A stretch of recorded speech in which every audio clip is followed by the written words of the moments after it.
విడిపోవాలని చెప్పని ఎవరు కోరుకోవటం అంటే నిజంగా నాకు ఆ ఆలోచన ఏర్పడటానికి ఏదైతుందో కారకులు ఎవరు నువ్వు కాదని చెప్పంటున్నాను నేను 16th Feb మున్సిపల్ చైర్పర్సన్ ఎన్నిక నాడు ఏదైతుందో అంటే selection of the candidates chairman election ఇవన్నీ దృష్టిలో పెట్టుకొని కొంత మానసికంగా నేను కాంగ్రెస్ కార్యకర్తలకు నేను న్యాయం చేయలేకపోయిన ఒక బాధతో ఏదైతుందో కాంగ్రెస్ పార్టీలో కొనసాగడం ఆలోచించుకునే పరిస్థితి ఉత్పన్నమవుతుంది ఏర్పడుతుందని చెప్పి నేను పేర్కొన్నాను చెప్పంటే అంటే ఇవాళ ఏదైతుందో నిజంగానే నేను కాంగ్రెస్ పార్టీ నుండి విడిపోవాలి అని భావిస్తే దాని బాధ్యుడు ఎవరు ఈ సంజయ్ కుమార్ గారు కాదా అని చెప్పంటున్నాను నువ్వు వచ్చి మాకు చిచ్చు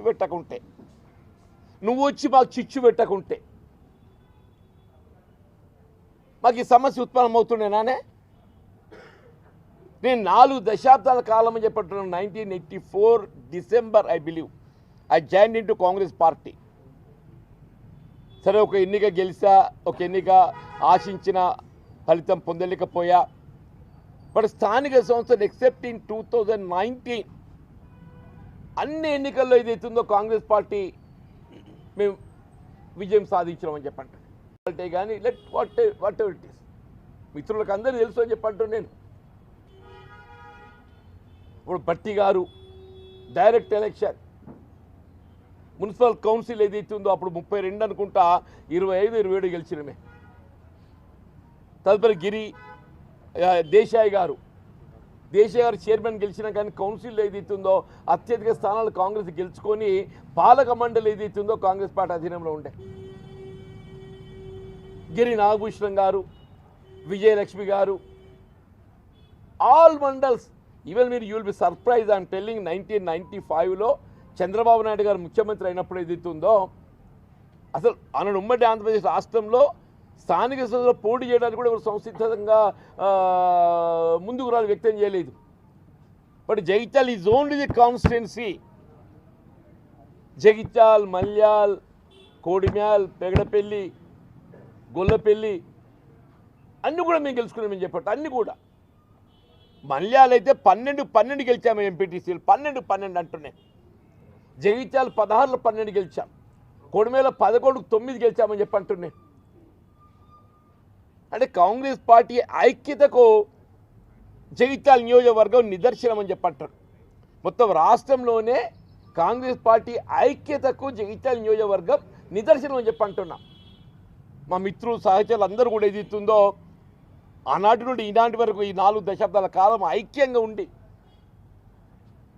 శాసనసభ ఎన్నికల్లో ఆశించిన పెద్ద పొందకున్నప్పటికీ కూడా ఏదైతుందో ఏనాడు కూడా చెప్పంటున్నాను నేను కాంగ్రెస్ పార్టీ ఇచ్చిన పిలుపు ఏదైనా అని చెప్పంటున్నానే మేము యూఆర్ ఇన్ ఫోర్ ఫ్రంట్ అది ఏ ఉద్యమైనా చెప్పంటారు కొన్ని సందర్భాలనైతే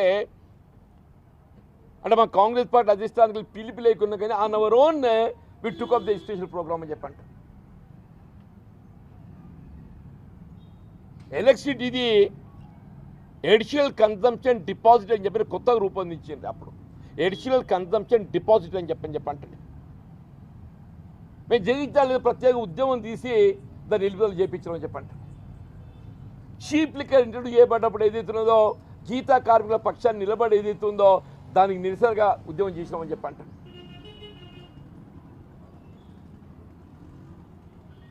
ఈయన వచ్చేదైతుందో నేను కలిసి పని చేస్తా అరే నీ అవ నువ్వే దీనికి అంతటి కారకుడు నువ్వే నాయన అంటున్నా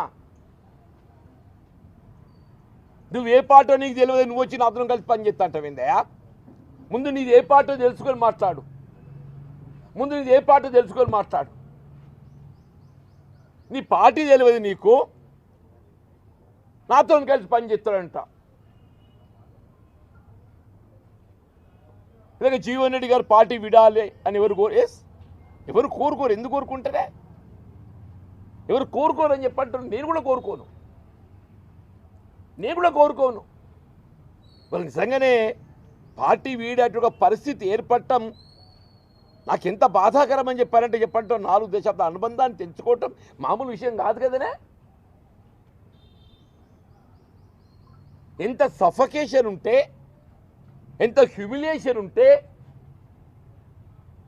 మరి అటువంటి నిర్ణయం తీసుకునేటువంటి ఒక ఆలోచన వస్తుంది.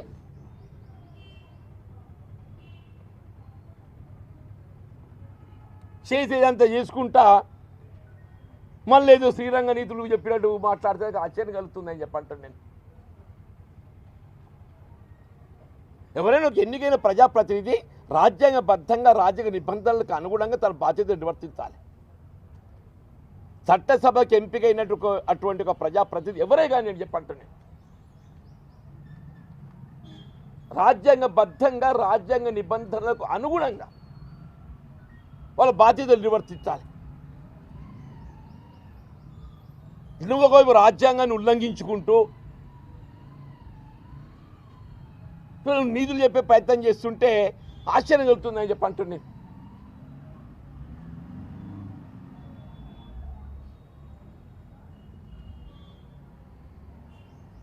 సరే, రేపు అభిప్రాయం ఏ విధంగా ఉంటుంది అనేది కాలం నిర్ణయిస్తుంది. బట్ ఏదైతున్నదో నాకు మిత్రులు మాట్లాడుతుంటే నేను ఏదైతుందో మొక్కజొన్న కొనుగోలు కేంద్రాల మార్కెట్ ద్వారా ఆరంభింప చేయాలని చెప్పని ప్రతి రైతు క్వింటల్కి ఏదైతుందో 500 నుండి 600 నష్టపోతుండే. ఆ అంశం మీద కాంగ్రెస్ పార్టీ చెందిన రైతు విభాగం రైతు సోదరులందరం కూడా మేము ఒక ర్యాలీ తీసి మెమరాండం ఇచ్చినామే. సరే, ఆయన ఏ ఉద్దేశంతో మాట్లాడడం ఏంటో కానీ నాకెవరో క్లిప్పింగ్ చూపెడితే అది చూస్తుంటే I thought I must react for it. దాన్ని దృష్టిలో పెట్టుకుని వల్ల నేను మరి మిమ్మల్ని ఇబ్బంది పెట్టే పరిస్థితి వచ్చింది. దయచేసి ఏదైనా నా ప్రజా జీవితం 4 దశాబ్దాలుగా ఏదైతుందో నేను ఎక్కడున్నా అంకిత భావంతో పనిచేస్తున్నాను. ఏ హోదా ఉన్నా లేకున్నా నా ప్రజా జీవితం అంకిత భావంతో పనిచేస్తుంది. రైతాంగమే కానీ, రైతు కూలీలే కానీ, దళితులు, బలహీన వర్గాలు, మా మహిళల ఆడబిడ్డలు, you will B surprising I'm telling. ఇలా జగిత్యాల మున్సిపాలిటీ ఏదైతున్నదో బలహీన వర్గాలకు ఆడబిడ్డలకు రిజర్వ్ చేయబడ్డట్టు ఒక స్థానం, బలహీన వర్గాలు ఆడబిడ్డకు రిజర్వ్ చేయబడ్డ స్థానం, ఆ స్థానానికి ఎంపికైనటువంటి ఒక బలహీన వర్గాల ఆడబిడ్డ ఇదే ఎమ్మెల్యే గారి ఒత్తిడితో మానసికంగా కృంగి రాజీనామా చేస్తే, సరే already resign whatever are the reasons, మళ్ళీ ఎన్నికలు నిర్వహింపజేయాలి కదా. చట్టంలో ఉండేట్టుగా చిన్న లొసుగు అని చెప్పంటున్నా. ఇప్పుడు మిత్రుడు సంజయ్ కుమార్ గారు కూడా చాలా మేధావి, ఆయన విద్యావంతుడు, మెడికల్ గ్రాడ్యుయేట్, ఆయన చట్టం పట్ల అవగాహన ఉన్నది. ఆనాడు దయాకర్ రావు గారు ఈయనకి అత్యంత సన్నిహితుడు, కేటీఆర్ గారు కూడా సన్నిహితుడు. ఎవరున్నగలుగుతుందో ఆ చట్టంలో ఉన్నట్టు ఒక చిన్న పార్టీ ఆ లేకున్నా దాన్ని సరి చేసి ఎన్నికలు నిర్వహించాలని. మళ్ళీ రాష్ట్రంలో కాంగ్రెస్ ప్రభుత్వం ఏర్పడి నేను ఎప్పుడైతే దాన్ని ప్రభుత్వం ముఖ్యమంత్రి గారి దృష్టికి తీసుకెళ్ళి రెక్టిఫై చేయించు, మళ్ళీ ఎన్నికలు జరిగి ఆ స్థానాన్ని మళ్ళీ బలహీన వర్గాలు ఆడబిడ్డలతో భర్తీ చేయించామని చెప్పండి. This the commitment. ఊరికే మాటలు వల్లె వేయటం కాదు. ఎవరి కమిట్మెంట్ ఏంటి అని కూడా ప్రజలు గమనిస్తున్నారని చెప్పంటావు. నువ్వు ఎందుకు పార్టీ ఫిరాయించాలని ప్రయత్నం చేసినావు? 20 మాసాలే అయిందా నువ్వు పార్టీ ముఖ్యమంత్రి గారి మద్దతు తెలపబట్టి? 20 మాసాలు అవుతుంది. ఏం అభివృద్ధి సాధించినవో మరి. యావర్ రోడ్ ఏదైతుందో విస్తరణ అనేది ఇక జగిత్యాల మొదటికెళ్ళి నానుతున్నది. యావర్ రోడ్ విస్తరణ అని చెప్పంటున్నా.